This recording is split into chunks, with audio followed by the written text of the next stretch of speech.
দুর্নীতির অভিযোগে জর্জরিত হচ্ছিল, রেশন দুর্নীতি, চাকরি, এসএসসি চাকরি প্রার্থীরা রাস্তায় বসেছিল, বা আরজি করের মতো ঘটনা, বা শিক্ষকদের বিক্ষোভ, যেগুলো বলি না কেন, রেশন দুর্নীতি, তখন কেন আপনারা প্রতিবাদটা করলেন না?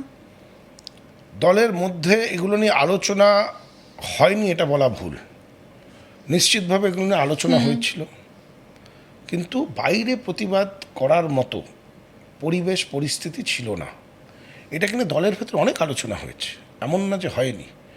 এই চাকরি দুর্নীতি, যেইভাবে আরজি করের ঘটনাটাকে হ্যান্ডেল করা হয়েছিল, সেটা নিয়ে অনেকেই অনেক কথা নিজেদের মধ্যে আলোচনা করেছে, বলার চেষ্টা হয়েছে। কেউ কেউ, আমি তো আর মমতা বন্দ্যোপাধ্যায় পৌঁছতে পারিনি বা পারতাম না, আমরা অনেক জুনিয়র ছিলাম তার কাছে।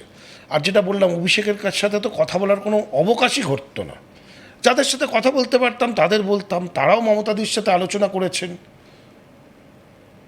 কিন্তু সেইটার তো দেখলেন কীভাবে হ্যান্ডেলড হলো আরজি করের ইনসিডেন্ট।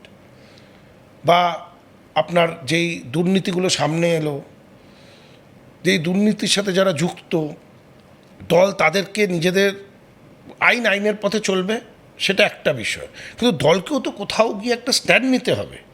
যে দুর্নীতির সাথে যে যুক্ত, তাকে দল আর কোনোভাবে ব্যাক করবে না, এরকমও তো স্ট্যান্ড নিতে হবে। সেই স্ট্যান্ডগুলো তো নেয়নি।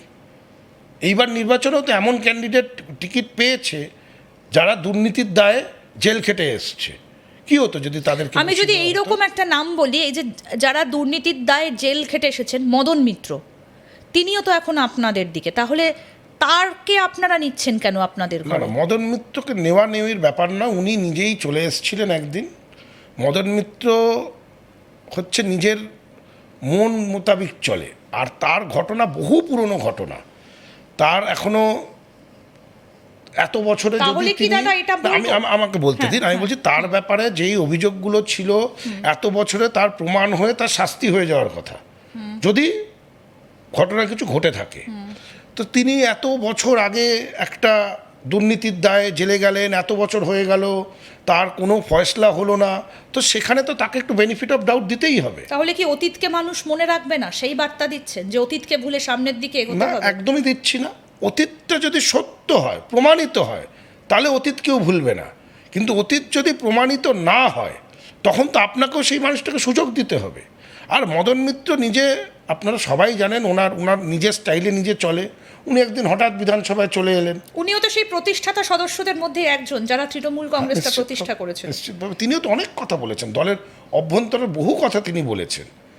তিনি তারই মুখ থেকে শুনলাম মিডিয়ার মাধ্যমে যে তিনি নাকি অভিষেককে কিছুদিনের জন্য বিরত থাকার জন্য রিকোয়েস্ট করেছিলেন, যে রিকোয়েস্ট অভিষেক বন্দ্যোপাধ্যায় মানতে চাননি। দাদা, একটা খুব ব্যক্তিগত প্রশ্ন করি আপনাকে। আপনি আদ্যপ্রান্ত একজন রাজনৈতিক ঘরানার মানুষ, তৃণমূল কংগ্রেস, আপনি বললেন যে সব থেকে কম বয়সে আমি ব্লক সভাপতি হয়েছি। ঋতব্রত ব্যানার্জি তৃণমূল কংগ্রেসে বরং বাইরে থেকে আগত। আমি এই কথাটাই বললাম, আমি বহিরাগত শব্দটা ব্যবহার করলাম না, কারণ যেহেতু তিনি আমাদের রাজ্যের, বা রাজনীতিতে অনেক ক্ষেত্রে অনেক শব্দ ব্যবহার হয়, আমি জাস্ট বললাম যে বাইরে থেকে এসেছেন, কারণ অন্য একটা দল থেকে এসেছেন। সেক্ষেত্রে তো আপনি তৃণমূলে বেশি সিনিয়র, তাহলে কি বিরোধী দলনেতা পদটা আপনার পাওয়া উচিত ছিল না? এটা তো আবার অন্যরকম প্রশ্ন হয়ে গেল। বিরোধী দলনেতা কে হবে, এটা কিন্তু ঋতব্রতই বিরোধী দলনেতা হবে এই অবজেক্টিভ রেখেই টিমটা এক জায়গায় আসেনি।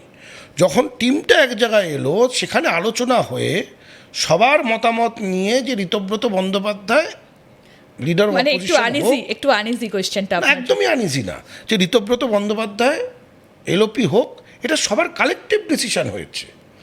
আমি দলটার সাথে দীর্ঘদিন যুক্ত, ঋতব্রত পরে যুক্ত, এটা ম্যাটার করে। এখন তৃণমূল কংগ্রেসের গঠন হয়েছে 98-তে, যখন গঠন হয়েছে তখন কংগ্রেস থেকে এসছে, পরবর্তীকালে অন্য কোনো দল থেকে এসছে।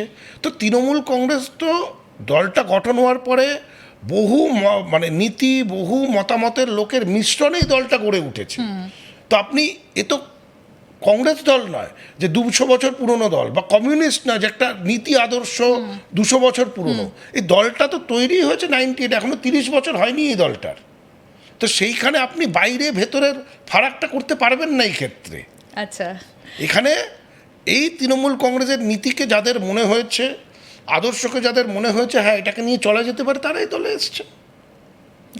কালীঘাট তৃণমূলের তরফ থেকে, আমি কোনো ব্যক্তি কারোর নাম করছি না, সেখান থেকে আপনাদের দিকে সোশ্যাল মিডিয়াতে প্রচুর কার্টুন একের পর এক, মানে কোট আনকোট, আমি সেই শব্দগুলো ব্যবহার করতে চাই না, একের পর এক বিশেষণে আপনাদেরকে ভরিয়ে দেওয়া হচ্ছে।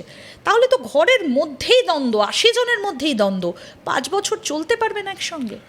দেখুন, এটা আমার ব্যক্তিগত মতামত যে রাজনীতিতে নীতির লড়াই, আর সেই নীতির লড়াইটা নিশ্চিতভাবে লড়া উচিত সর্বশক্তি দিয়ে, কিন্তু ব্যক্তিগত স্তরে অ্যাটাক না করে বিরত থাকলে আমার মনে হয় ভালো হয়। মানে এটা রাজনৈতিক কালচারে না ঢোকাই ভালো। আর আমরা বিশেষ করে যারা বাংলার মানুষ, আমাদের পরিচয়, আমরা শিক্ষিত, আমরা পলিটিক্যালি অনেক বেশি অ্যাওয়্যার, অনেক বেশি মোটিভেটেড, তো সেখানে ব্যক্তি পরিসরটা ছেড়ে দিয়ে রাজনীতির পরিসরেই যদি লড়াইটা হয়, আমার মনে হয় সেটা অনেক বেশি ভালো এবং অনেক বেশি স্বাস্থ্যকর। কিন্তু এরকম অভিযোগও উঠছে যে কালীঘাটপন্থী যারা আরেকটা দিকে বসছে, আপনাদের পাশে না বসে একটু দূরে যারা বসছে, পাশেই তো বসছে, একটু একটু একটু দূরত্ব থাকছে মাঝখানে, আমরা যেটা টিভিতে যেটা দেখতে পাচ্ছি, আমরা তো আর বিধানসভা কক্ষের ভেতরে সবাই সবসময় ঢুকতে পারি না, সেটা আর কি আমরা যেটা দেখি, তাদেরকে বলতে দেওয়া হচ্ছে না, এরকম অভিযোগ তারা মাঝে মধ্যে করেন যে তাদের নামগুলো সরিয়ে দেওয়া হয়। এটা কি সত্যি এই অভিযোগটা? না, কেন তাদের বলতে দেওয়া হচ্ছে না? শোভনদেব চ্যাটার্জি বলছে, কুণাল ঘোষ বলছে। এই অভিযোগটা কুণাল ঘোষেরই, যে কুণাল আমাকে ঘোষ বলতে দেওয়া হচ্ছে না, আকরুজ্জামান সাহেব আমার নামটা সরিয়ে না দিয়েছে। না না না, উনি আমরা নেমে এসে বললেন যে আমাকে কেন আমাদের বলতে দেওয়া হলো যখনই না? দেখুন, বিরোধীদের যেই টাইমটা দেওয়া হয়, আকরুজ্জামান যেহেতু চিফ অপোজিশন হুইপ, তো যেই টাইমটা দেওয়া হয় বলার জন্য, তাকে কিন্তু সেখানে তৃণমূল কংগ্রেস, সিপিএম, আইএসএফ বা অন্য যেই দলগুলো আছে সবারকেই সেই টাইমের মধ্যে অ্যাকোমোডেট করতে হয়। এবং আপনি যদি দেখে থাকেন, সবাইকেই তো এই সুযোগ দেওয়া হচ্ছে। শোভনদেব চ্যাটার্জি বহুবার বলেছেন, ওখান থেকে আলিফা আহমেদ বলেছেন, কুণাল ঘোষ বলেছেন, আমাদের নওশাদ সিদ্দিকী প্রায়ই বলছেন, তো সবাইকে তো অ্যাকোমোডেট করা কিন্তু এই হচ্ছে। অভিযোগটা প্রথম দিকে হচ্ছিল কালীঘাট তৃণমূলের তরফ হয়তো থেকে, সেই অভিযোগ সময় হচ্ছিল, মনে হচ্ছিল কোনো ভুল বোঝাবুঝি হয়েছে, তার হয়তো মনে হচ্ছিল যে কারুর হয়তো মনে হচ্ছিল তার আরও বেশি বলতে দেওয়ার সুযোগ, সেটা আলোচনা করুক না, আলোচনা করলেই দেওয়া, সুযোগ থাকলেই দেওয়া যেতে পারে, অসুবিধে কী আছে?